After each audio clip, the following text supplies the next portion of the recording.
নমস্কার বন্ধুরা, নতুন আরও একটি ব্লগে আপনাদের স্বাগতম। আমরা চলে যাচ্ছিলাম প্রিয়র বৌভাতে। এই যে আমরা গাড়িতে উঠে গিয়েছি আর সোনা ছিল এখানে হাই দিচ্ছে। তারপর আমরা একটু গাড়ির ভিতর উঠে একটু ভিডিও করে নিচ্ছিলাম। আমার বর গিয়েছিল সাথে। আর এই যে ওদের বাড়িটা প্রায় গ্রামের ভিতরেই, আর বেশ সুন্দর নিরিবিলি জায়গাটা, বেশ ভালোই লাগছিল। আর বলতে বলতেই চলে আসলাম প্রিয় বাড়িতে। সিংহ বাড়িতে খুব সুন্দর করে ডেকোরেশন করেছে ওরা। আর সিংহ বাড়ি যেহেতু, ওদের বাড়ির সামনে একটা সিংহ আঁকানো আছে। আর এই যে বাড়ির পাশে একটা মাঠ আছে, সেখানেই আমরা গাড়ি রেখেছিলাম। তারপর আমরা চলে আসলাম বিয়ে বাড়িতে। ওদের বাড়ি যেহেতু সিংহ বাড়ি নামেই অনেকেই জানে, সেই জন্য ওদের বাড়ির সামনে একটা সিংহ আঁকানো আছে। আর এই যে দেখুন, আমি আগে আগে যে বিধুরা আর মেয়ে আসছিল, একটু ভিডিও করে নিচ্ছিলাম। বাড়ির ভিতর যে এই দিদির সাথে দেখা, দুই দিদির সাথে, এনারা হলো মেয়ের মাসি, মানে প্রিয়র হলো মাসি শাশুড়ি হয়। আর এখানে এই যে শিব ঠাকুরটা মোড়ক উন্মোচন করছিল, এই জন্য আমরা এখানে সবাই দাঁড়িয়েছিলাম, ওরা দাঁড়িয়েছিল। আর প্রিয় আমাদের সাথে দেখা করার সাথে সাথেই এসে প্রণাম করেছিল। সেটা তো আর ভিডিও করা সম্ভব হয়নি, কারণ মোবাইল হাতে নিয়ে তো সবসময় রেডি থাকা যায় না। আর এই যে শিব ঠাকুরটা উন্মোচন করলো, মানে এত সুন্দর করেছে আঙ্কেল।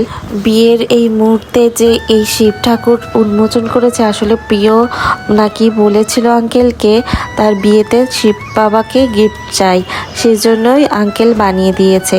আঙ্কেল নাকি খুব সুন্দর হাতের কাজ, মানে এই মূর্তি বানাতে পারে। আর এখানে প্রিয় আন্টিকে দেখাচ্ছিল আমরা এসেছি, সেটাই আঙুল দিয়ে দেখাচ্ছিল, আপনারা হয়তো বা খেয়াল করেছেন। প্রিয় শিব বাবার অনেক ভক্ত, এই জন্য শিব বাবাকেই চেয়েছিল। আর এখানে এসে প্রিয় আমাদের প্রণাম করছিল, আর সবাই ওকে ঘিরে ধরে সবাই ছবি তুলবে, এটাই আবদার করছিল ওর কাছে।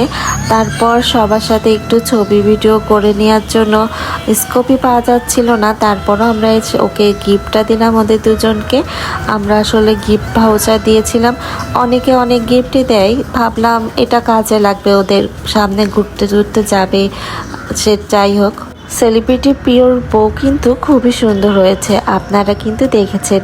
তাই বউর সাথে একটু ভিডিও করে নিলাম। আর এখানে এই দিদির সাথেও একটু ভিডিও করে নিলাম। আর প্রিয়া দিদির সাথে ভিডিও করতে পারিনি, কারণ তার সাথে দেখা হয়নি। আর এই যে কাকিমার সাথেও দেখা হলো, ভিডিও করলাম। আর এই দিদিও প্রিয়র এক দিদি হয়। আর এই দিদি প্রিয় শ্বশুর বাড়ির দিক দিয়ে আত্মীয়। আর সবাই এখানে টিকটক সেলিব্রিটি, সবার সাথেই দেখা হলো। টিকটক সেলিব্রিটিদের মিলন মেলা হয়েছে বলতে পারেন। আর তারপর আমরা এখানে এখানে চলে আসলাম। অনেক প্রচণ্ড, মানে খুবই ভিড় ছিল। আজ যে মেয়েকে খাওয়াইয়ে খাওয়া দাওয়া করে আমরা বের হয়ে পড়লাম। ওদের বাড়ির সামনে এই শিব ঠাকুরের মন্দিরটা, কী যে সুন্দর মন্দিরটা, আর ঠাকুরটা খুবই সুন্দর। এই তো ওর রিসিপশনের আমাদের যে গিয়েছিলাম তারই ব্লগ আপনাদের সাথে শেয়ার করলাম। কেমন লাগলো কমেন্টে জানাবেন।